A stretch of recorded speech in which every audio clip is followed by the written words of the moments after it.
Senhor Deus e Pai, nós queremos dar-te graça por esse momento em que o Senhor nos permite estar aqui mais uma vez, para podermos juntos estudarmos e aprendermos mais da tua palavra.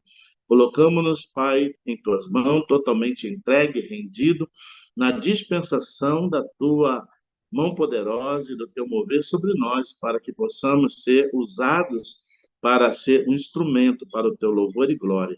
Abençoa, Senhor, esta classe, abrindo nosso coração, nosso entendimento, para que aquilo que vamos estar estudando nesta noite traga conhecimento, edificação e fortalecimento da nossa fé. Eu oro pelos irmãos que já estão conosco conectados, aqueles que estarão conectando-se posteriormente, e que seja uma classe que nos abençoe rica e abundantemente, em nome de Jesus. Amém. Bom, irmãos, a nossa classe de hoje nós vamos estudar sobre a relação entre o tabernáculo do Antigo Testamento e a igreja de hoje. Os irmãos sabem que muitas das coisas que ocorreram no Antigo Testamento apontavam para o Novo Testamento, preparando o caminho para a vinda do Messias, que é Cristo, né? Então, a gente sabe que muitas coisas no Antigo Testamento têm uma relação com aquilo que hoje é a igreja. Então, nós vamos estudar hoje sobre o que era o tabernáculo, por que Deus mandou construir o tabernáculo, qual a finalidade dele, qual a importância de todos aqueles utensílios que Deus mandou que Moisés preparasse para o tabernáculo. Até mesmo a escolha do material utilizado apontava para algo futuro. Então, nós vamos hoje estudar sobre essa relação do tabernáculo do Antigo Testamento com o que hoje é a igreja do Senhor Jesus Cristo, ok? Então, é isso que nós vamos estar compartilhando na noite de hoje. Antes de nós entrarmos propriamente na classe, eu queria fazer duas leituras bíblicas. A primeira leitura está no livro de Êxodo, capítulo 25, do versículo de 1 a 9. E depois nós vamos ler 1 Coríntios, capítulo 6, versículo 19 e 20. E aí nós vamos, então, entender a relação entre o tabernáculo e a igreja. Então, vamos lá. Livro de Êxodo, capítulo 25, do versículo 1 a 9, é quando Deus fala com Moisés para construir o tabernáculo e começa a dar a ele as orientações. Diz assim, capítulo 25 de Êxodo, versículo 1. Disse o Senhor a Moisés, fala aos filhos de Israel que me tragam uma oferta de todo homem cujo coração o mover para isso. Dele recebereis a minha oferta. Esta é a oferta que dele recebereis: ouro, prata e bronze, estofo azul, púrpura, carmesim, linho fino e pelos de cabra, e peles de carneiro, tintas de vermelho, e peles finas e madeira de acácia, azeite para a luz, especiarias para o óleo de unção e para o incenso aromático, pedras de ônix e pedras de engaste para a estola sacerdotal e para o peitoral. E me farão um santuário para que eu possa habitar no meio deles, segundo tudo o que eu te mostrar, para modelo do tabernáculo e para modelo de todos os seus móveis, assim mesmo o fareis. Deus estava aqui falando com Moisés, e a partir de então ele começa a dar todas as orientações sobre o tabernáculo, o material que seria utilizado e cada utensílio que esse tabernáculo teria. E Deus, então, começa a dar essas orientações. Então, Moisés constrói o tabernáculo de acordo com tudo aquilo que Deus orientou, né? De que maneira? Com as ofertas que o povo começou a trazer a Moisés, ou seja, ouro, prata, bronze, azeite, especiarias e pedras de ônix, ou seja, tudo aquilo que nós lemos. Então, com todo esse material que foi trazido a Moisés, lhe permitiu, então, construir o tabernáculo. Agora, se nós formos lá em 1 Coríntios, capítulo 6, versículo 19 e versículo 20, aí a gente vai começar a entender a relação do tabernáculo com a igreja que somos hoje. Diz assim, 1 Coríntios, capítulo 6, versículo 19 e 20. Acaso não sabeis que o vosso corpo é santuário do Espírito Santo e que está em vós, o qual tendes da parte de Deus, e que não sois de vós mesmos, porque fostes comprados por preço. Agora, pois, glorificai a Deus no vosso corpo. Então, Paulo aqui está falando a respeito daquilo que hoje é a igreja.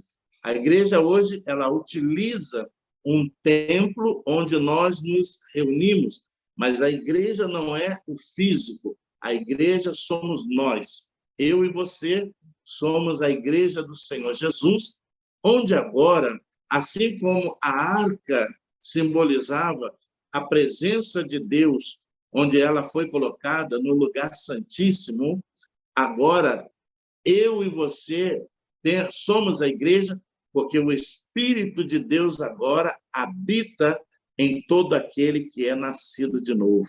Então, aí nós começamos a entender a relação entre o tabernáculo do Antigo Testamento e o que é a igreja hoje, né?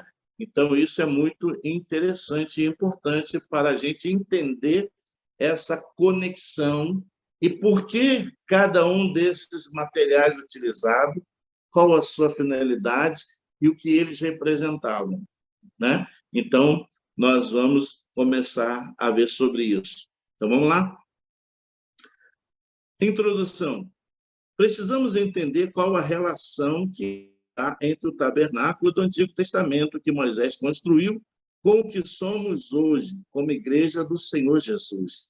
Você vai perceber que cada peça do tabernáculo apontava para algo muito maior que Deus estaria por realizar. Ou seja, no decorrer do estudo e da explanação que nós vamos estar fazendo, você vai entender que cada material e que cada móvel que Deus ordenou a Moisés que construísse e mobiliasse o tabernáculo apontava para algo muito maior que Deus estaria fazendo agora por meio de quem?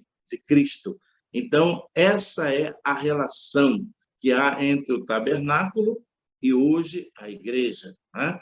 Então, nós vamos começar a entender um pouco mais sobre isso.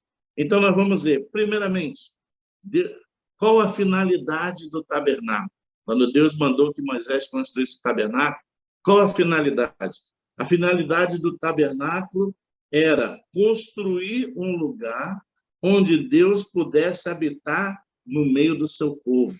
Então, quando Deus ordenou que Moisés construísse o tabernáculo, ele estava querendo que Moisés preparasse um lugar onde a presença de Deus pudesse estar no meio do seu povo, ok?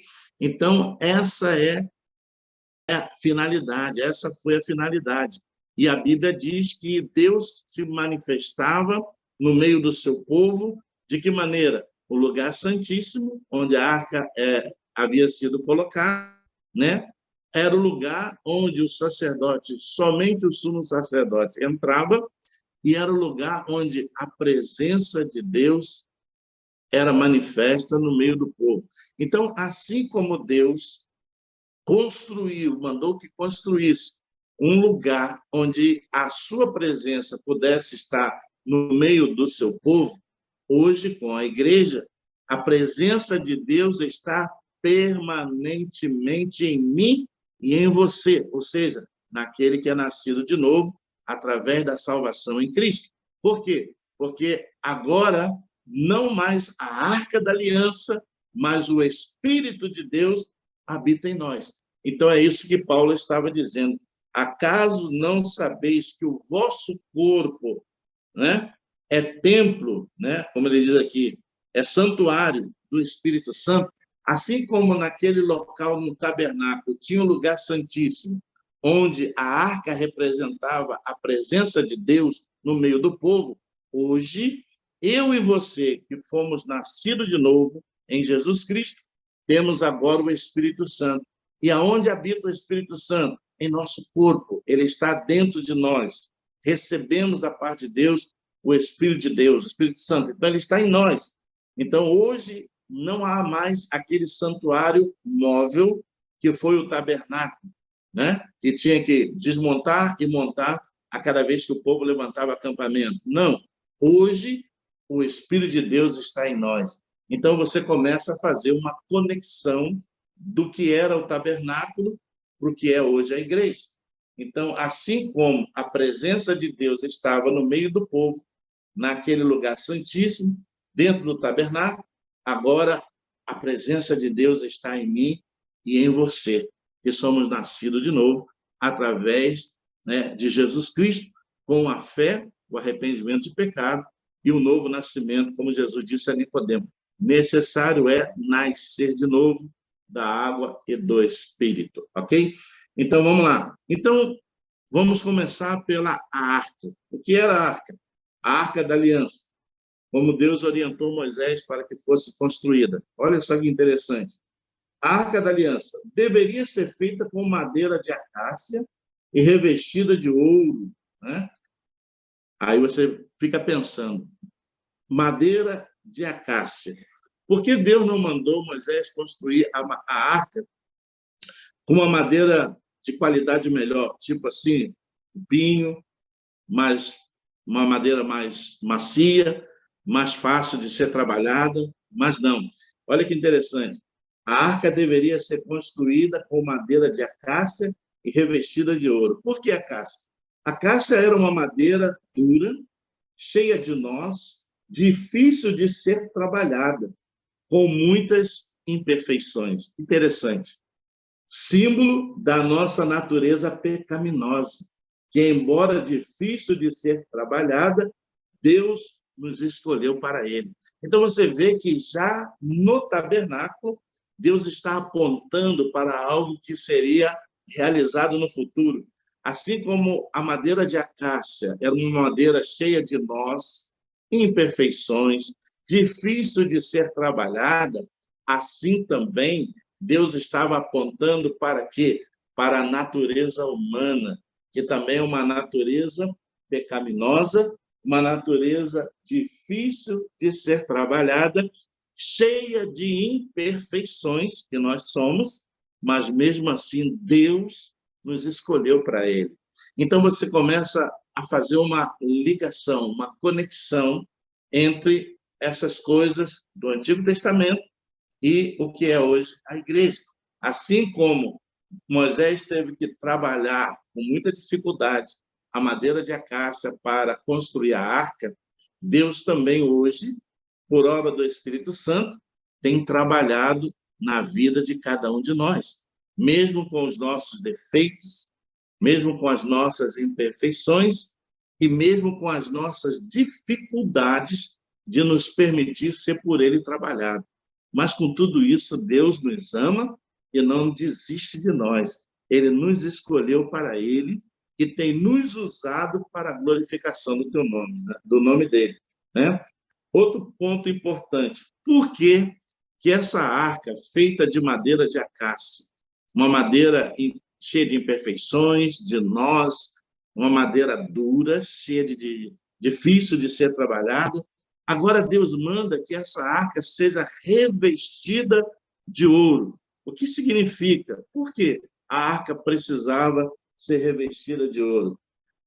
Revestida de ouro reflete a glória de Deus e a sua infinita misericórdia, que através da graça nos dá a justificação por meio de Jesus Cristo, cobrindo os nossos pecados diante da santidade de Deus. Olha que coisa interessante.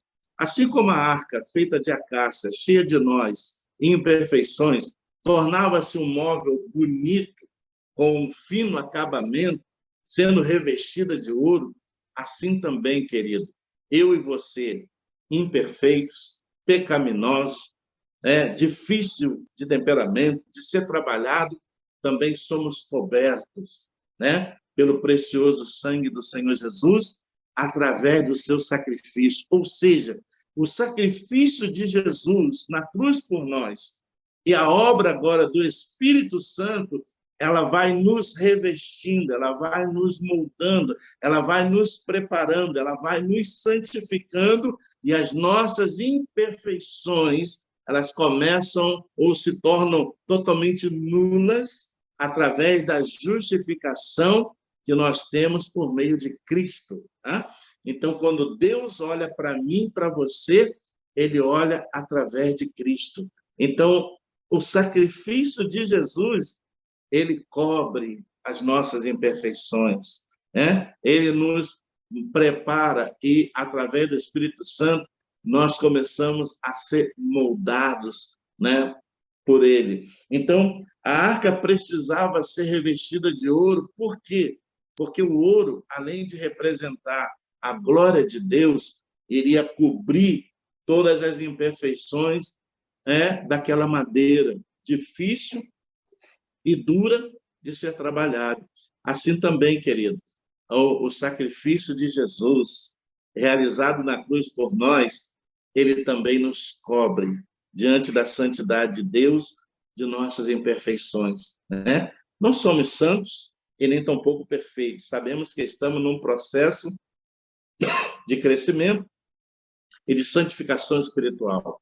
Somos santificados dia após dia, através da oração, através da leitura bíblica, da meditação, através do ouvir da palavra, ou seja, estamos em um processo de uma santificação crescente. Perfeito ninguém é, né? Perfeição nós só vamos alcançar no dia que nós formos revestidos de um corpo glorificado. Enquanto isso não acontecer, querido, nós vamos estar tendo aqui que estar lutando para buscar uma vida de comunhão e santidade constante com o Senhor. Então, você já começa a ver a relação. Assim como o ouro, que representa a glória, cobriu as imperfeições da madeira de acácia, utilizada para fazer a arca, onde a presença de Deus seria manifesta, porque foi dentro dessa arca, né, que foram colocadas as tábuas da lei que Deus deu a Moisés. Então, da mesma forma, querido, hoje o Espírito Santo de Deus habita dentro de nós. Aleluia! Porque isso tornou-se possível através da justificação que recebemos em Cristo e que cobre as nossas imperfeições. E quando Deus olha para nós, olha por intermédio de Cristo, ok? Que coisa linda, né? Então, a arca era um dos móveis e o mais importante, não vamos dizer mais importante, porque todos tinham a sua importância e finalidade, mas a arca ela foi colocada num lugar chamado lugar santíssimo, que ninguém podia entrar senão o sumo sacerdote, né? Então vamos lá. Então tínhamos a arca, feita de madeira de acácia, revestida de ouro. Então você já sabe por quê que a arca foi feita de acácia e não de uma madeira de uma facilidade ou de melhor qualidade para ser trabalhada. Deus já estava apontando, né, para, assim como eles teriam dificuldade de trabalhar a acácia, o Espírito Santo também trabalha um bocado com muitas pessoas, não é verdade? Né? Com as nossas dificuldades, imperfeições, problemas, temperamentos, né? Mas, enfim, louvado seja Deus pela paciência e pela misericórdia que Deus tem para com cada um de nós. Que maravilha, né? Então, nós temos a arca, nós temos o revestimento da arca de ouro, já explicamos por que foi revestida de ouro. Agora, vamos lá. O pátio exterior. O que era o pátio exterior? O tabernáculo, ele tinha o lugar santíssimo, tinha vários outros cômodos e tinha o pátio exterior. O que é isso? O pátio exterior é o lugar onde ficavam as pessoas aguardando para serem purificadas dos seus pecados através dos sacrifícios, né? Através dos sacrifícios que eram feitos. Apontava para a necessidade de todos os seres humanos serem redimidos por um único sacrifício, a cruz de Cristo. Ou seja, assim como as pessoas se agrupavam esperando o momento do sacrifício, onde o sangue do animal oferecido era aspergido para a purificação dos seus pecados, assim também hoje a igreja, ou seja, o templo, o lugar que nós nos reunimos, né, é o lugar onde Deus tem preparado para que as pessoas cheguem à presença dele, buscando a remissão dos seus pecados, não mais por um sacrifício de animais, como era feito antigamente, mas pelo sacrifício único que Jesus já fez na cruz do Calvário por nós. Então, hoje, qual a relação? A relação é que, assim como lá no tabernáculo, as pessoas aguardavam para serem purificadas dos seus pecados, sacrifícios oferecidos e realizados pelos sacerdotes, hoje, o lugar físico que nós nos reunimos é o lugar onde as pessoas precisam aproximarem-se, chegarem-se para, diante de Deus, serem redimidas dos seus pecados, recebendo, por fé e pela graça divina, o sacrifício que Jesus fez por cada um de nós. Então, hoje, a única coisa que a pessoa necessita é a fé para receber a Cristo como seu Salvador pessoal e mediador entre ela e Deus. Então, querido, a igreja, isso apontava para quê? Para a igreja, porque até então a igreja não existia, a igreja passou a existir após o tempo apostólico, né? Nós sabemos que a igreja, inicialmente, ela se reunia de que maneira? Em casas. O povo se reunia nas casas, o povo orava junto nas casas. A igreja veio a acontecer mais adiante, ou seja, o lugar físico, onde as pessoas possam vir e se reunir para buscar a presença de Deus. Então, o pátio exterior era esse local, era esse espaço que onde as pessoas estavam ali aguardando a realização dos sacrifícios para serem redimidas, perdoadas dos seus pecados. Então, você vai vendo que tudo aponta para um futuro que seria o quê? O que hoje existe, né? A igreja, lugar onde nós nos reunimos com o propósito de louvar, de adorar o Senhor, de buscar a sua presença, né? Então, o pátio exterior. Também tinha no santuário, ou seja, no tabernáculo, a bacia de bronze, né? A bacia de bronze. Por isso, Deus pediu que trouxessem como oferta bronze, para que a bacia de bronze pudesse ser também feita, né? Fundida pelos artífices daquela época e com uma finalidade. Por quê? A bacia de bronze era o lugar onde os sacerdotes se lavavam antes de entrar no santuário, apontando hoje para a necessidade de uma vida de santidade, né? Que nós, como cristãos, precisamos ter. Então, assim como o sacerdote, antes de entrar no santuário, ele se lavava e se purificava, né? Era um sinal de purificação, era um sinal de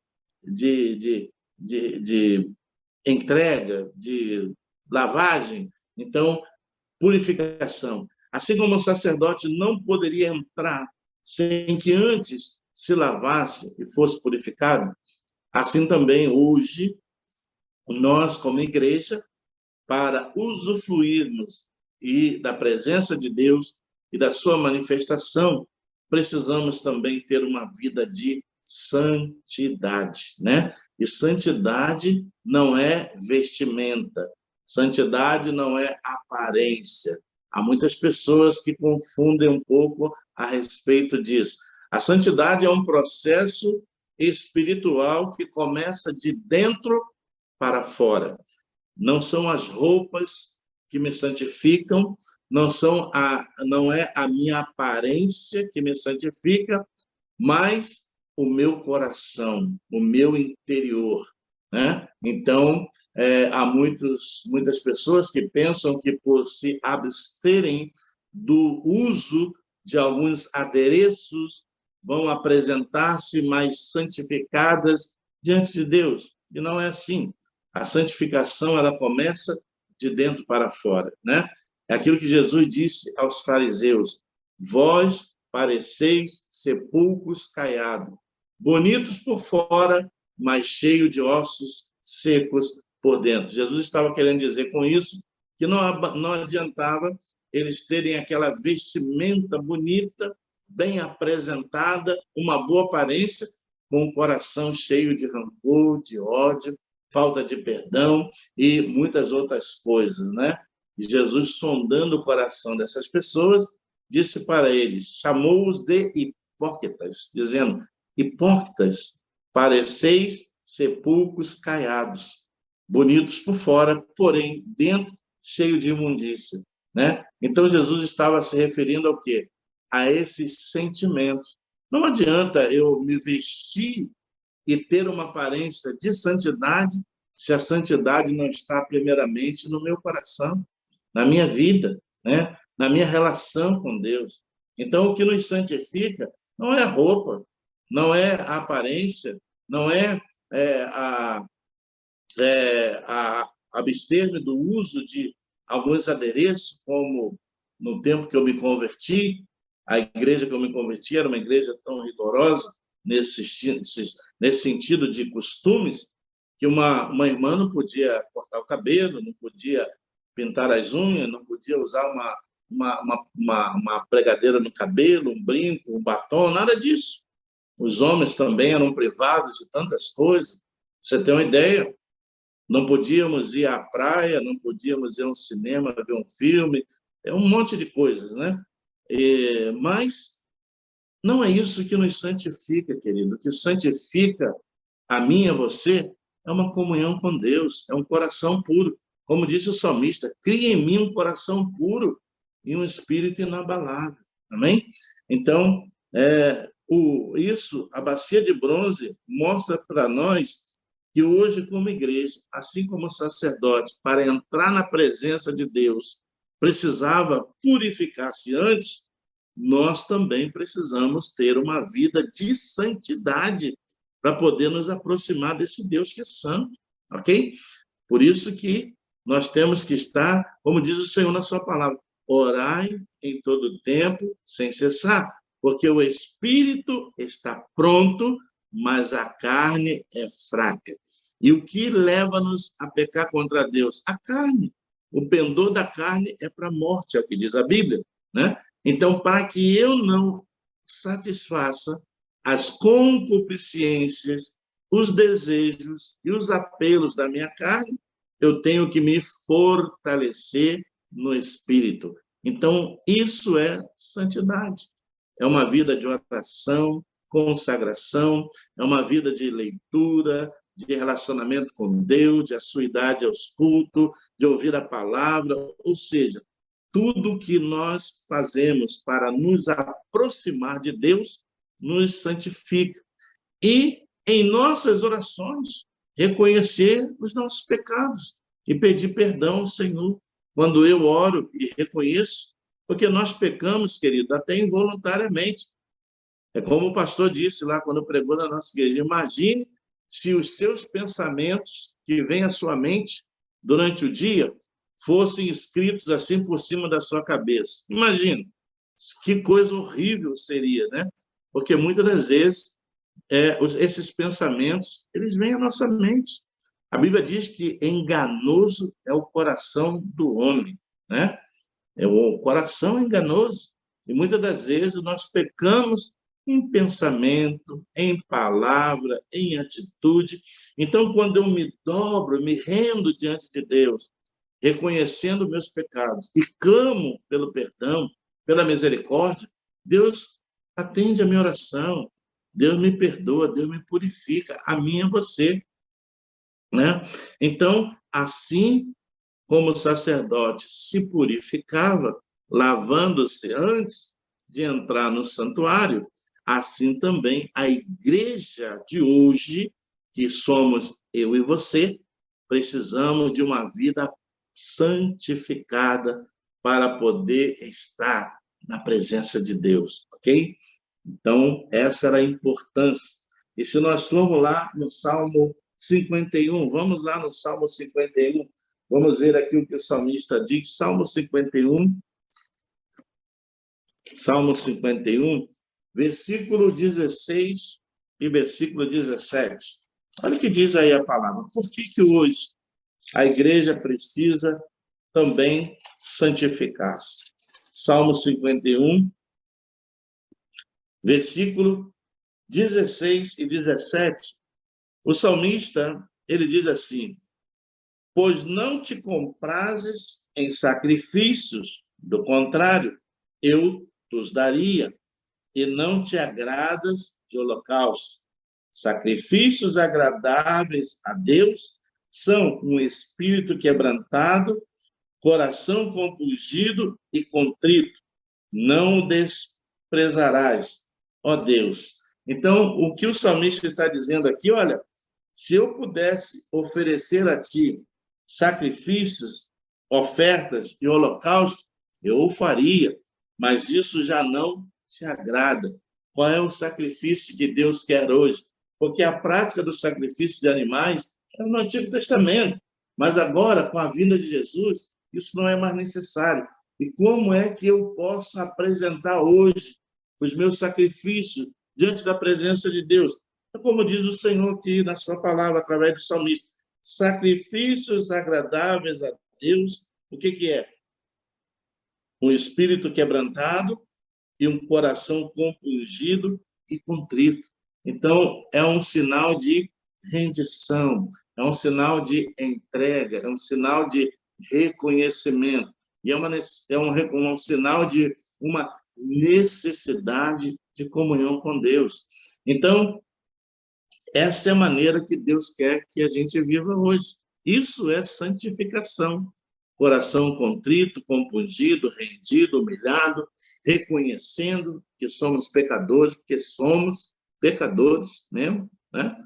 Nós só vamos ficar livres da influência do pecado e da tentação para o pecado, né? Porque hoje nós ainda estamos sob os efeitos, né? Da tentação do pecado, né?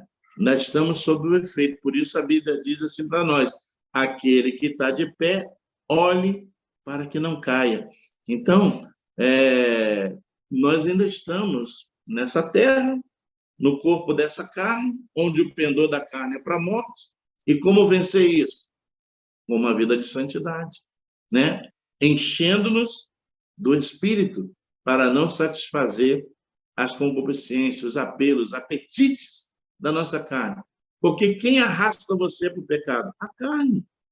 E como vencer essa batalha? Uma vida de santidade. Então, é isso que eu e você, como igreja, precisamos ter. Não o templo. O templo, não. O templo é o lugar onde nós vamos nos reunir com o propósito de louvar e adorar a Deus. Mas, lembre-se disso, eu e você somos hoje a igreja de Jesus Cristo, porque o Espírito de Deus habita em nós. E essa igreja, ela é apresentada, refletida e conhecida do mundo em todos os lugares por onde a gente anda. Então, eu represento a igreja de Jesus dentro da minha casa, no convívio com a minha esposa, no convívio com meus filhos, com a minha família, no meu local de trabalho, na minha universidade, na minha escola. Ou seja, trazemos conosco essa responsabilidade de sermos o representante de Deus aonde nós estamos, né? Por isso que a Bíblia nos adverte: vedes que há uma grande nuvem de testemunhas que vos observa. Querido, esteja atento. As pessoas podem até não dizer nada no momento do seu comportamento, mas elas estão em observação. Então, o nosso comportamento, onde a gente tem andado, pode ser para trazer alguém a Cristo ou impedir até alguém de se chegar a Ele. Então, temos que ter muito cuidado com relação a isso. Está sobre mim e você a responsabilidade de representar a Igreja de Jesus, aonde nós nos encontramos, ok? E a Bíblia diz, ele nos fez o quê? Reinos e sacerdotes. Amém? Glória a Deus. Amém? Vamos lá. Então, a bacia de bronze tinha por finalidade a purificação. Assim como hoje, a purificação vem através de uma vida de oração, consagração e santidade, busca da santidade na presença de Deus. Seguindo, tinha também a mesa dos pães sem fermento. Por que esses pães precisavam ser pães sem fermento? É aquilo que o Senhor disse em certa ocasião. Um pouco de fermento leveda toda a massa. Esses pães eram chamados pães da proposição, eram pães sem fermento. Por que sem fermento? Vamos explicar por quê. Apontava para Cristo, o pão da vida, que sem pecado se fez pecado por nós, lugar onde seria posto os pães da proposição, diante de Deus perpetuamente. Indica que, em santidade e pureza de coração, devemos nos apresentar diante de Deus todos os dias das nossas vidas. Então, esses pães sem fermento, eles apontavam para quem? Para Cristo, que, sendo ele Deus, sem mácula, sem pecado, haveria de abrir mão voluntariamente da sua posição de glória e majestade e se humilhar vindo à terra, nascido do ventre de uma mulher, gerado pelo Espírito Santo, para que sem pecado fizesse-se pecado por nós. Por que isso? Porque ele assumiu a culpa pelo pecado que nos condenava. Por isso que a Bíblia diz que só há justificação por meio de Cristo. Só ele pode justificar a mim e a você dos nossos pecados. Porque ele foi quem pagou o preço na cruz para isso. Então, só há perdão de pecados, salvação e reconciliação com Deus por meio de Jesus, né? Então, por isso que ele diz, eu sou o caminho, eu sou a verdade e eu sou a vida. E ele diz mais, e ninguém vem ao Pai senão por mim. Ou seja, o único caminho que pode nos levar de volta a Deus para a eternidade é Cristo, né? Então, esses pães sem fermento, que eram colocados ali perpetuamente, segundo a orientação que Deus havia dado, eles representavam, ou seja, apontavam para Cristo, que sem pecado viria puro, dar-se em oferta e em sacrifício na cruz para perdão dos nossos pecados. Ou seja, aquele que não conheceu o pecado se fez pecado por nós. Então, representa, ou seja, apontava para Cristo, o pão da vida. É o que diz a Bíblia, né? Nem só de pão viverá o homem, mas de toda a palavra que procede da boca de Deus, né? Então, assim como nós necessitamos do alimento físico para manter saudável, nutrido e com energia o nosso corpo físico, necessitamos também do alimento espiritual. É por isso que, muitas das vezes, nós vemos muitos cristãos desnutridos espiritualmente. Por quê?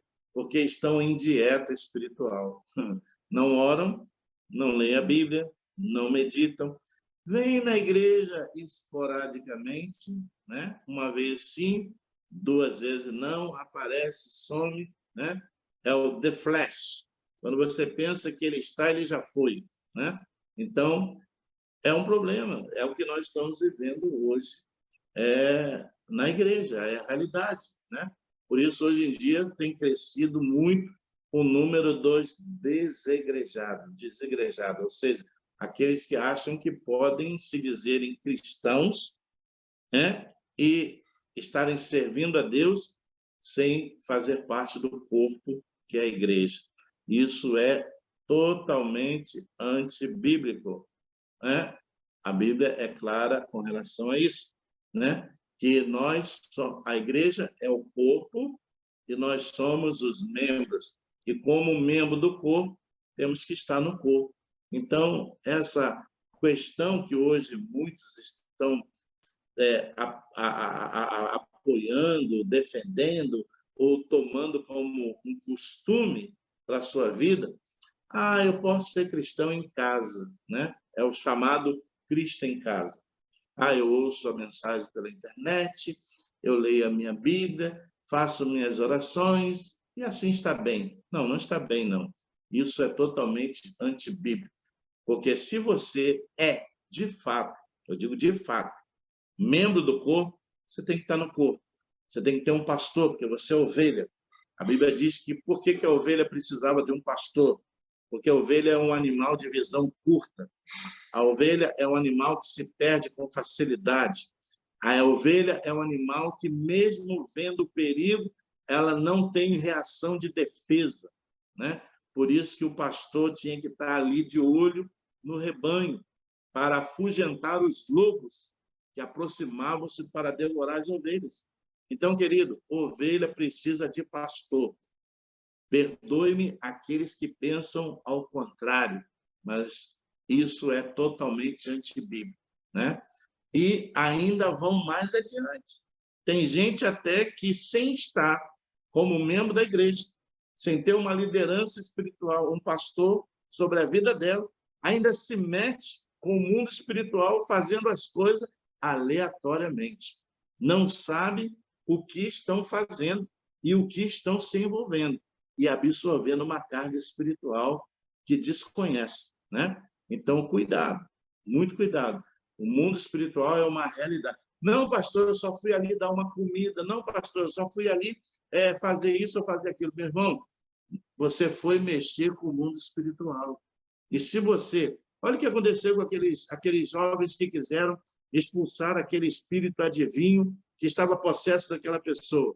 Olha, o que o espírito maligno falou? Olha, Jesus eu sei quem é, Paulo eu conheço, e vocês quem são? Quem enviou você? Qual a autoridade que está sobre a vida de vocês? Quem enviou vocês para, com autoridade, vir e me repreender? E passaram vergonha. Então, cuidado. Tem muita gente aí que daqui a pouco vai começar a passar vergonha, porque está fazendo as coisas sem uma cobertura espiritual, sem estar debaixo de uma liderança espiritual e sem ter sido enviado. Você não está só fazendo obra social, não, querido. Você está mexendo com o mundo espiritual, né? Então, quem é membro tem que estar no corpo. Se você diz que é cristão e membro, você precisa de uma igreja, você precisa de um pastor. Por isso, hoje nós temos presbiteriana, metodista, assembleia, nova vida. Olha, procure uma delas, vê aonde você se encaixa e serve ao Senhor, entendeu? Pronto. Agora, esse negócio de Cristo em casa, misericórdia, isso é totalmente antibíblico. Carta aos Hebreus, escrita aos Hebreus, diz: não deixei de congregar, como é o costume de alguns. O escritor aos Hebreus já falava e escreveu sobre isso. Então, esse negócio hoje de hoje o povo está em casa por causa da pandemia, que nada. Esse negócio de comodismo, de ficar seguindo a Deus à distância, como Pedro, aquele que disse que daria a vida por Jesus, aquele que não, se necessário for, morro no seu lugar. O que a Bíblia diz lá? Quando Jesus foi preso e ele foi reconhecido como um dos discípulos, ele negou e, após haver negado, começou a seguir Jesus de longe. Tem muita gente hoje que acha que pode seguir Jesus de longe. Não, querido, se você é realmente um cristão, você tem que estar na igreja, você tem que ser parte do corpo, você tem que ter um pastor, você é ovelha, né? Nós somos ovelhas e precisamos do Senhor. Então, totalmente antibíblica essa postura, ok? Então, vamos lá. Seguindo, então, aí está a explicação da mesa, onde eram colocados pães sem fermento, que representa o quê? Pureza, santificação, né? E mostrando para quem? Apontando para quem? Para Jesus, que viria para tornar-se, ou seja, assumir o pecado para que eu e você, por ele, pudéssemos ser perdoados e salvos da condenação eterna. Outra coisa que tinha lá no santuário, o altar do incenso. Significa o altar do incenso?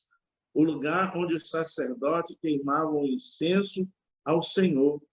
Apontava para as nossas orações que hoje são elevadas ao céu como aroma agradável. Então, assim como o altar do incenso,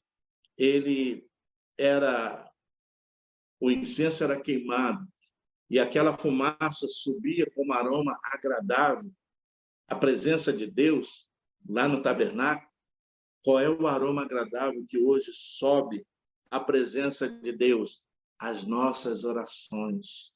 Então, hoje, a minha e a sua oração é o incenso agradável que sobe às narinas de Deus, que vão aos céus e derramam-se diante da grandeza de Deus, né? A Bíblia diz que ele colhe, né, em taças as nossas orações. Então, querido, o altar do incenso apontava para quê? Para que hoje, eu e você, como igreja, né, venhamos a oferecer a Deus as nossas orações como incenso agradável. Salmo 141, vamos lá. Salmo 141, versículo 2, olha o que o salmista diz aí. Salmo 141, versículo 2. Salmo 141, versículo 2. O salmista diz assim: suba à tua presença a minha oração como incenso, e seja o erguer das minhas mãos como oferenda vespertina. Né? Então, ele está dizendo, suba à tua presença, Senhor, a minha oração como incenso. Assim como o incenso que era queimado lá no tabernáculo, e aquela fumaça subia como oferta agradável a Deus, né? Assim também hoje, querido, eu e você como igreja, quando nós oramos, né, nós estamos oferecendo a Deus as nossas orações como incenso agradável diante do Senhor, né? E quando nós fazemos isso, nós estamos entregando a Ele a nossa oferta. Aleluia, glória a Deus. Por isso, querido, a oração faz-se necessária na vida do cristão, amém? Porque quando você ora, né, você oferece a Deus a sua oração como incenso agradável, hein? Por isso que Jesus ensinou-nos a orar, né? Você não deve começar a sua oração já fazendo pedidos, não. A Bíblia diz, claro, que nós temos que dar a conhecer a Deus as nossas necessidades mediante as nossas súplicas. Mas Jesus ensina que antes de nós darmos a conhecer a Deus as nossas necessidades, não que ele já não saiba, ele sabe, nós temos que antes exaltar o seu nome, glorificar a ele, dar graça a ele. Por isso que ele diz, orai assim, ele ensinando, Pai nosso que está no céu, santificado seja o teu nome. Venha a nós o teu reino. Ele está dizendo que o céu venha manifestar-se em mim na terra. Então, é eu trazer o céu, os seus valores, os seus princípios até a minha vida. E ele diz mais, para que seja feita a tua vontade, entendeu? Então, não é feita a minha vontade. Primeiro, a vontade de Deus, né? Seja feita a tua vontade. Confiar na provisão, né? E o pão nosso de cada dia, dai-nos hoje. É confiar que Deus vai nos prover cada dia da nossa vida, né? É o que ele diz lá, não andeis ansiosos por coisa alguma. Olhai as aves, não semeiam, não colhem, não ajuntam em celeiro, contudo eu não as alimento, não valei vós muito mais do que ela. Então, querido, descansa no Senhor. Deus cuida da sua provisão, Deus conhece a sua necessidade. Então, quando nós vamos orar, a nossa oração não deve ser uma oração só de pedidos. Não. A gente, antes de pedir, tem que agradecer. A gente tem que agradecer por aquilo que já temos recebido. Temos que enaltecer a Deus, glorificar o seu nome, dar a Ele toda a honra, toda a glória que Ele merece, reconhecer que Ele é o Senhor, o Todo-Poderoso. Depois que eu o exaltar, né, isso, dizer que seja feita a tua vontade em mim. E ele diz mais, e perdoa meus pecados. Aí olha o ponto 2. Assim como eu tenho perdoado os meus ofensores, né? Então, não só pedir perdão, mas também perdoar.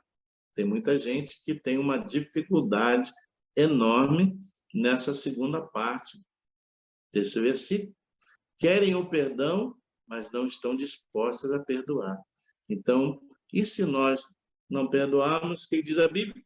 Tampouco seremos perdoados. Então, perdão, praticar o perdão não é opcional, é mandamento. É mandamento. Eu tenho que perdoar, querido.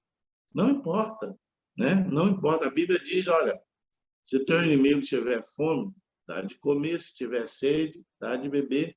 Se pedir a você a túnica, dê a capa também. Se pedir para você uma milha, dá duas, né? E diz mais, orai por aqueles que vos perseguem. Por isso que eu vejo algumas pessoas dizer, às vezes, assim, ser cristão é fácil. Ser cristão é fácil a maneira dela. Mas se você for realmente ser um cristão, como a Bíblia requer, é o que Jesus disse, olha, aquele que quer vir após mim, a si mesmo se negue, tome a sua cruz e siga-me. Querido, servir a Deus, como a Bíblia ensina, não é fácil, não, é difícil. Amar o que te persegue, orar por aquele que te ofendeu, perdoar, é difícil, mas é necessário, é necessário. O que Jesus disse? Jesus foi açoitado, cuspido, despido, pregado na cruz, né? Escarnecido. Quais foram as suas últimas palavras na cruz? Pai, perdoa-os, porque eles não sabem o que fazem. Então, ser cristão é isso. Isso é ser cristão. Agora, tem muita gente aí tomando um modelo de cristão à maneira dela. Eu sou cristão, então eu vivo dessa forma, né? E é assim que eu vivo. Até a classe, para aqueles que não foram à escola dominical domingo passado agora, a classe que nós estudamos foi exatamente sobre isso, a banalização da graça, né? A banalização da graça é uma das sutilezas que o diabo tem criado para os dias atuais. Como Paulo mesmo diz, todas as coisas são lícitas, mas nem tudo convém. E a banalização da graça é exatamente isso. A palavra diz aqui, não useis da liberdade com a qual Cristo vos libertou para voltar a dar ocasião à carne. Então, hoje em dia, as pessoas estão banalizando a tal ponto a graça que já não se incomodam ou não se sentem incomodadas praticando determinadas coisas, que elas começam a julgar como normais. É a questão da frase de hoje em dia, né? Ah, não tem problema. Como não tem problema? A Bíblia diz, sede santos, como eu, o Senhor, sou santo. Querido, a gente tem que ter o discernimento espiritual para saber o que convém e o que não convém. Agora, ser cristão, a maneira que muitos hoje estão vivendo, realmente é fácil, né? É o que a lição mostrou. A banalização da graça é a gente não entender que a graça, o que é graça? A graça não é uma permissão para pecar e se arrepender toda hora. Não. A graça é um favor divino que nós recebemos por meio de Deus para sermos salvos por meio de Cristo. Mas após a salvação, nós temos que ter um compromisso de uma vida de santidade na presença de Deus. E temos que romper com as coisas do mundo, né? Não vos conformeis com esse século, mas transformai-vos pela renovação da vossa mente, para que experimentei a boa, a perfeita e a agradável vontade de Deus. Isso é vida cristã, querido. Vida cristã é buscar uma mente renovada, transformada, né? É viver uma vida santa na presença de Deus, separação, né? Separação. Agora, viver como muitos aí estão vivendo e dizem ser cristão, aí realmente é fácil, né?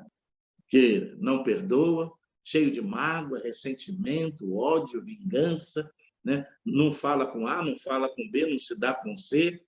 Meu Deus, que coisa é essa? Isso não existe, né? A Bíblia diz, amai-vos, Jesus diz, amai-vos uns aos outros, assim como eu vos amei. Você era bom? Você é bom? Você é perfeito? Não somos. Nem eu, nem você somos. E mesmo assim, Deus nos amou. Então, ele diz o quê? Assim como eu vos amei, amai-vos, vós uns aos outros, né? Amai-vos vós uns aos outros, porque assim o mundo verá que vós sois meus discípulos. Aí ele vai e diz assim, mas amai, se amar aquele que te ama, que bem é nisso. Os ímpios também fazem assim. Agora, ame o que te persegue.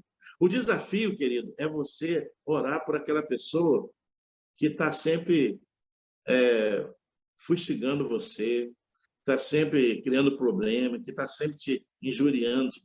O desafio é você amar essa pessoa, é você orar por ela, é você clamar a Deus por ela, é você perdoar as suas atitudes, as suas ofensas. E é isso que Jesus diz. Se você amar quem... se eu amo a quem me ama, meu amigo, não vamos ficar aqui bordando a roupinha um do outro a vida inteira. Mas Jesus desafia-nos a amar aquele que nos persegue. Isso é vida cristã, querido. Vida cristã é isso. É você ter um cara que é a pedra na sua chuteira, uma mulher que é a pedra na sua chuteira, e você amar, e você orar, e você interceder, e você perdoar. Isso é cristão, isso é cristão, né? Então, a graça não é para ser banalizada. A graça não é uma autorização para pecar, como muitos estão achando.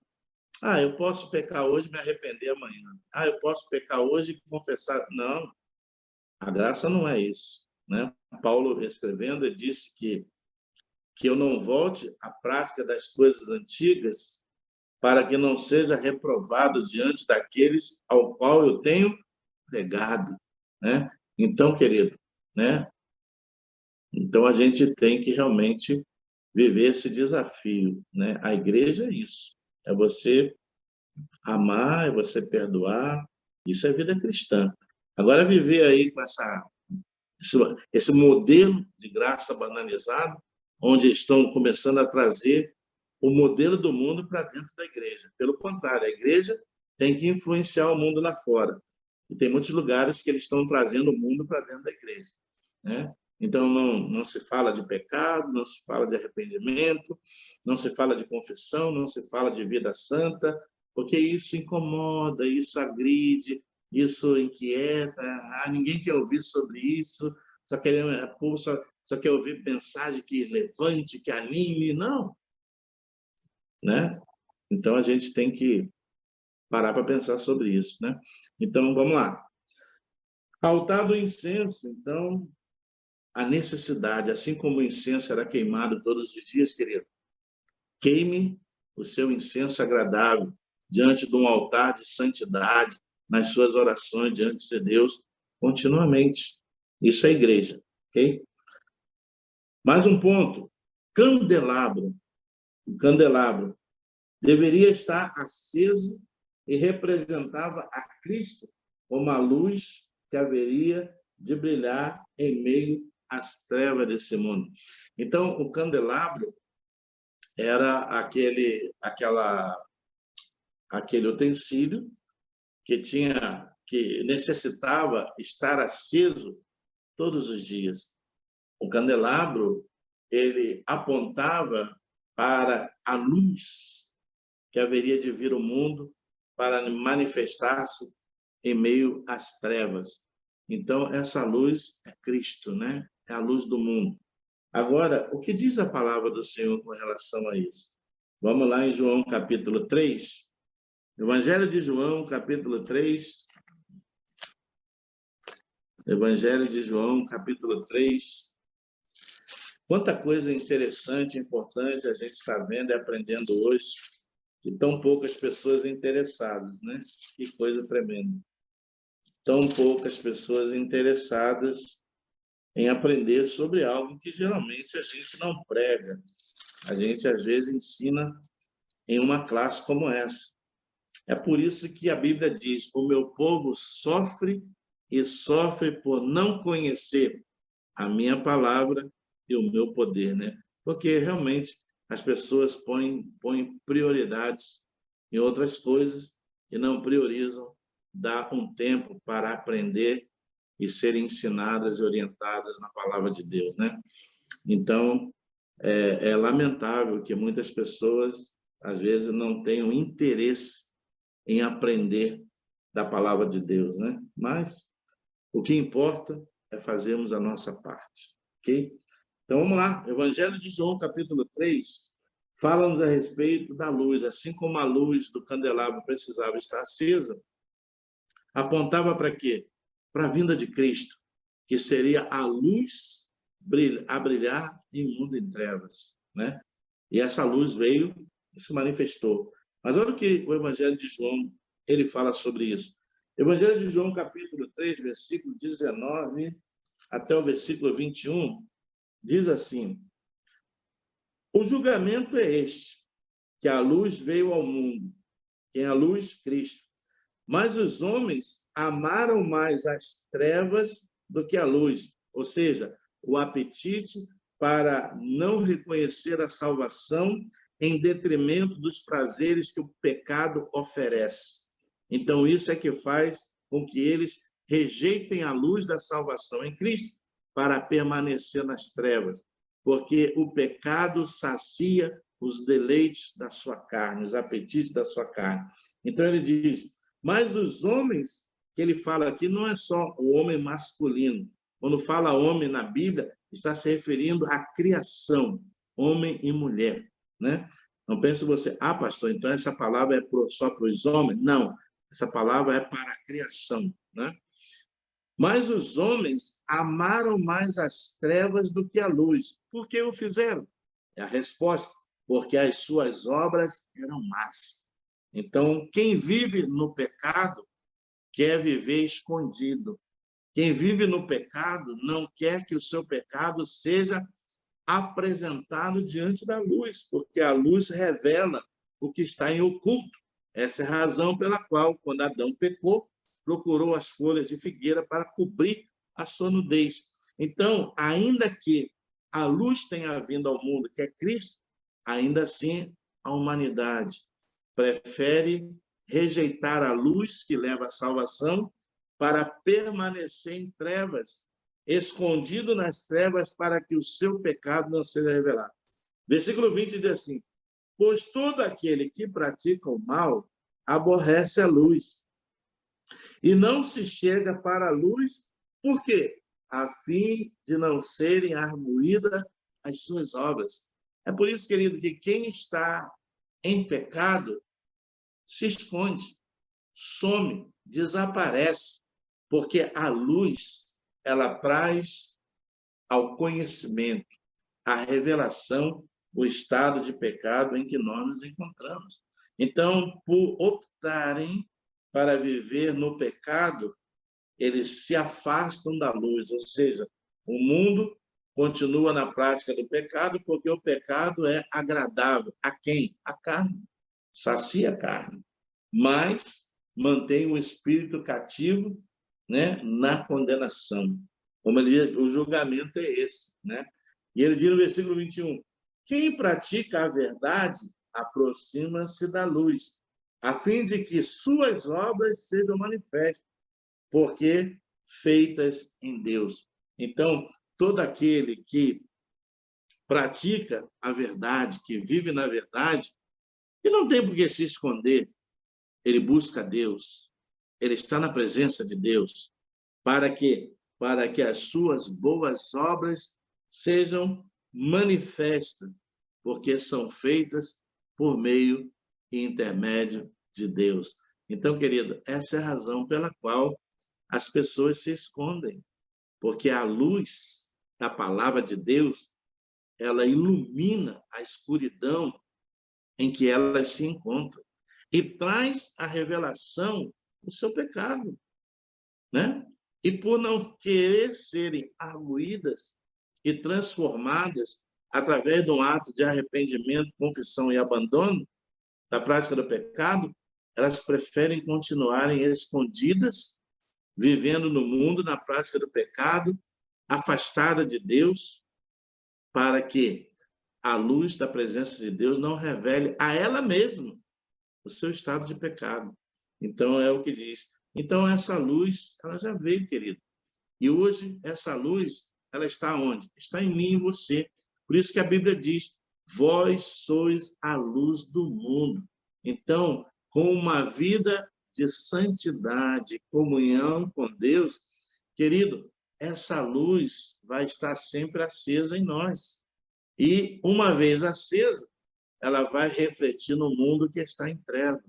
Então, por isso que o cristão precisa de uma vida de comunhão. Assim como o sacerdote, todos os dias, tinha que abastecer o candelabro com azeite para que a chama continuasse a queimar e produzir a luz, assim também, querido, o cristão, para se manter como luz no mundo em trevas, tem que se abastecer com uma vida de comunhão com Deus.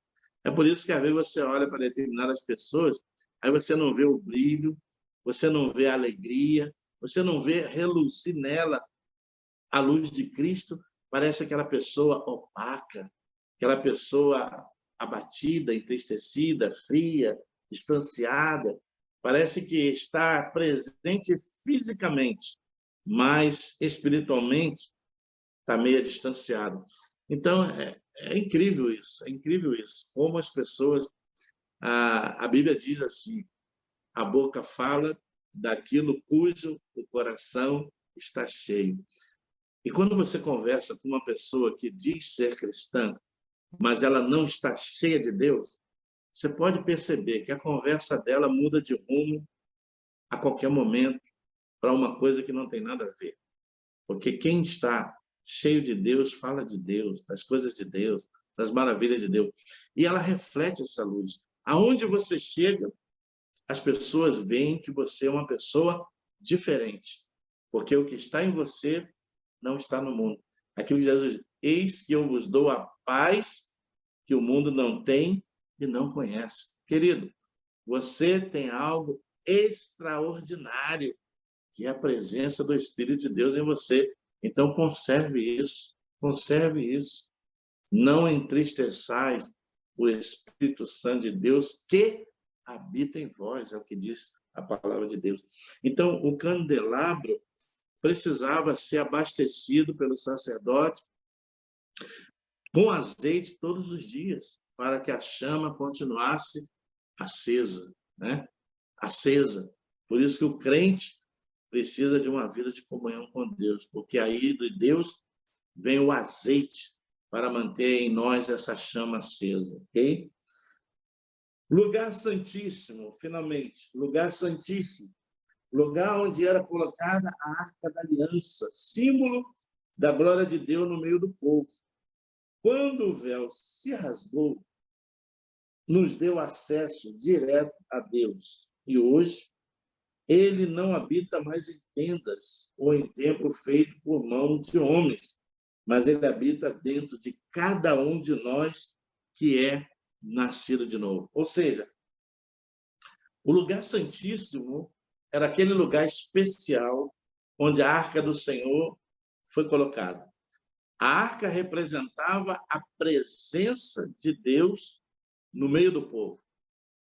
O sacerdote, só o sacerdote poderia entrar, o sumo sacerdote, na presença do Senhor, na arca, onde estava a arca, e após antes se purificado. Interessante que ele entrava com uma corda amarrada no seu pé e um sino.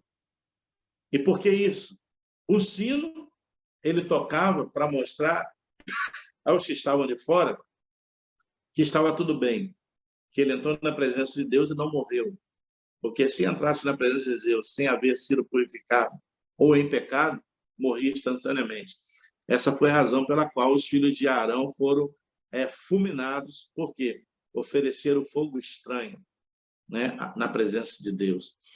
Então, o sacerdote ele não podia entrar lá de qualquer maneira. Ele tinha que se santificar, ele tinha que se purificar.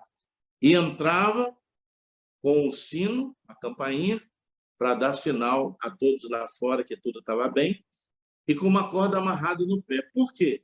Porque se ele morresse lá dentro, ninguém podia ir entrar lá para tirá-lo, porque se entrasse, morreria junto com ele.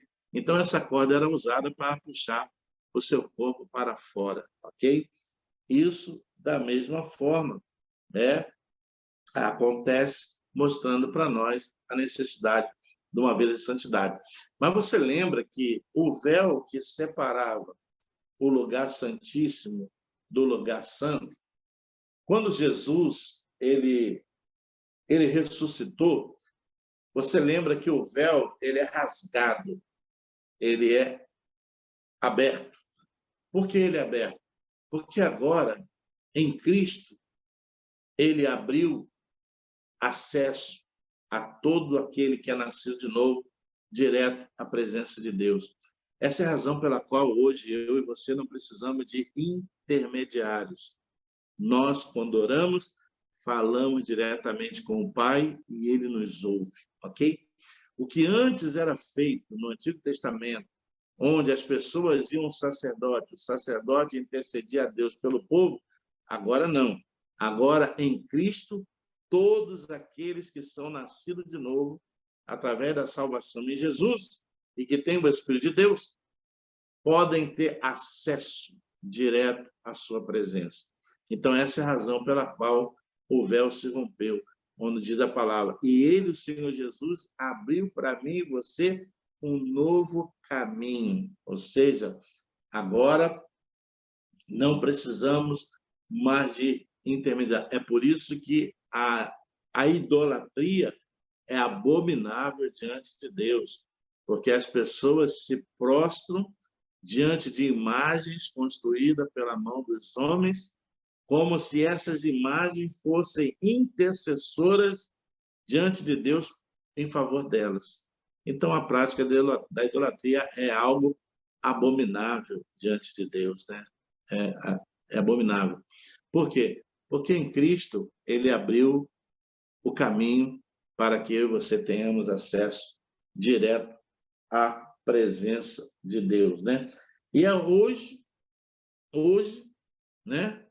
A presença de Deus não está mais como no Antigo Testamento, numa arca, simbolizando ali a presença de Deus, não. Mas hoje a presença de Deus ela está em cada um de nós. E a gente fecha aqui com aquilo que Paulo disse na sua carta em 1 Coríntios, capítulo 6, e no versículo 19, quando ele diz, acaso não sabeis que o vosso corpo é santuário do Espírito Santo, que está em vós, o qual tendes da parte de Deus e que não sois de vós mesmos. Ou seja, o que eu e você temos recebido vem de Deus e é de Deus. Ele habita em nós, porque Deus assim quis, né? Então, ele diz que o nosso corpo hoje é santuário, é morada, é habitação do Espírito Santo de Deus. Então, hoje, não tem mais tabernáculo, não tem mais a arca, não tem mais nenhum simbolismo, porque hoje o Cristo vivo habita em nós. O Espírito de Deus está em nós. E a Bíblia diz que, através do Espírito Santo, ele nos guiaria a toda a verdade. Ok? Então, querido, aqui a gente encerra essa nossa classe, explicando e mostrando aos irmãos esse paralelo, essa relação entre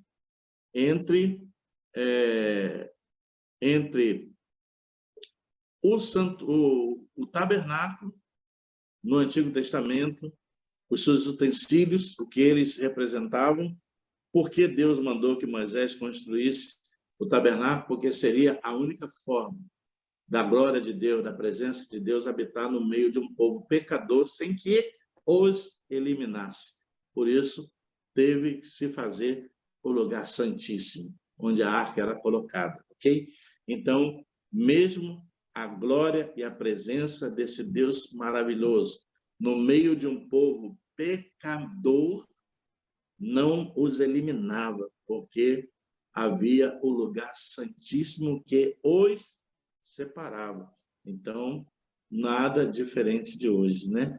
Deus nos dá o seu Espírito para que nós, como igreja, possamos refletir a luz dele onde quer que a gente esteja, ok? Bom, queridos, aqui a gente encerra a nossa classe de hoje. E como eu falei, nós vamos estar fora por um tempo, né? E quando a gente voltar, nós vamos começar com um curso de formação para uma escola de formação de líderes. Então, vamos estudar a respeito do que é necessário para que sejamos um líder. Como podemos servir a Deus melhor. Estudar um texto, interpretar um texto, procurar as palavras-chave, fazer a conexão do texto com o contexto, preparar um estudo bíblico, preparar um sermão, como nós construímos esse sermão com os pilares necessários para que a mensagem seja aplicada, como fazer a apresentação dessa mensagem, seja num culto no lar, seja num estudo bíblico, ou até mesmo numa pregação.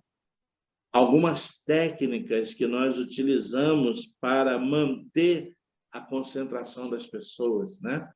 Então, tudo isso a gente vai estar ensinando através desse curso de formação para líder. Aí você pode pensar, mas pastor, mas eu não tenho nenhuma intenção em tornar-me um líder numa área qualquer da igreja. Mas eu acho que eu tinha um professor na escola técnica que dizia assim, o saber não ocupa espaço. Então, você pode pensar que não, mas Deus pode estar dizendo no céu que sim. Ok? Então, eu acho que vai ser muito bom e a gente vai voltar com essa escola de formação de líder no mês de outubro. A gente volta, a gente encerra aqui o nosso curso básico de teologia. Eu acho que a gente abordou bastante coisa, bastante material. Quem perdeu alguma classe pode recorrer ao YouTube, pode recorrer ao site da igreja. Todas as classes foram gravadas, estão disponibilizadas para que você acesse, ouça novamente, ou até mande para alguém que você queira enviar, não tem nenhum problema. Agora, esse curso de formação de líderes vai ser muito bom. Então, eu acho que a igreja deveria participar, principalmente aqueles que já estão enganjados na obra de Deus, ok? Então, aqui a gente conclui. E se tem alguma pergunta, algum acréscimo, podemos ouvir os irmãos rapidinho e logo depois vamos estar orando. Algum acréscimo, algum comentário? Está tudo bem? Muito bem explicado, pastor. Eu acho que ficou bom. Muito boa explanação. E a Amém. comparação, assim, Muito bem feita. Porque eu acho assim que é interessante, porque a gente lê o Antigo Testamento e a gente vê Deus mandando Moisés construir um tabernáculo, e Deus manda, de forma específica, Deus dá orientação a Moisés com relação ao material utilizado e a explicação com relação a cada utensílio. E interessante que cada material e cada utensílio aí no tabernáculo apontava para uma realidade futura, né? E isso é interessante a gente conhecer, porque muitas das vezes a gente lê e está vendo ali, mas por que disso? Para que isso? Qual a finalidade? Qual a ligação que isso tem com o futuro, que era a vinda de Jesus, a igreja? Então, é uma classe interessante, porque é um assunto que geralmente a gente não vai pregar sobre isso, mas numa classe como essa, é bom a gente saber. Então, que Deus abençoe os irmãos, foi muito bom estar aqui com os irmãos durante todo esse tempo. A gente vai tirar um período aí de recesso, merecido, mas outubro nós estamos de volta, né, para estarmos aí começando a nossa escola de formação de líder, onde nós vamos falar sobre os pilares, né, que um líder precisa ter, né? Então, o líder é aquele que tem que estar fundamentado com uma base sólida em alguns pilares que são importantes. Esses pilares são muito importantes na vida de um líder, tá? Então, a gente vai começar a falar sobre isso e eu creio que vai ser bênção, amém? Então, eu convido a você que participe, se prepare, porque outubro já está às portas. Daqui a pouco a gente volta, renovado, cheio de gás, para estarmos juntos aqui, ministrando essa palavra poderosa, que essa palavra que a Bíblia diz que ela é como mel à nossa boca. Querido, Deus abençoe a vocês, obrigado por estarem conosco nessa nossa última classe do curso básico de teologia, e esteja preparado. E no mês de outubro, você não vai só ouvir, você vai precisar de um caderno e caneta, fazer as suas anotações, porque nós vamos ter uma parte também prática nesse curso de formação de líder, ok? Então, que Deus abençoe, em nome de Jesus, esteja orando, você esteja orando pela nossa viagem, para que Deus nos abençoe, em nome de Jesus, amém? Vamos orar. Senhor Deus e Pai, nós te agradecemos por mais esse momento maravilhoso que aqui temos passado na tua presença, esse privilégio, Senhor, que o Senhor nos dá de estudarmos juntos, aprendermos juntos e crescermos na graça e no conhecimento da tua palavra. Obrigado pelos nossos irmãos que vieram até conosco. Eu oro para que a escola de formação de líder torne-se um interesse no coração daqueles que realmente querem crescer espiritualmente, que isso traga um mover novo, um tempo de expansão, de colheita, um tempo de crescimento, não só quantitativo na tua igreja, mas também no sentido espiritual de cada um de nós.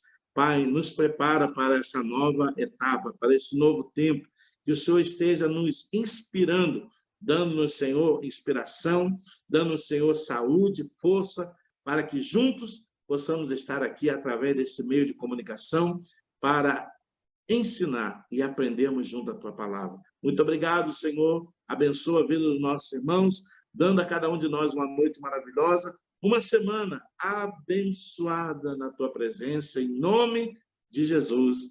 Amém, queridos? Que Deus abençoe e até a volta.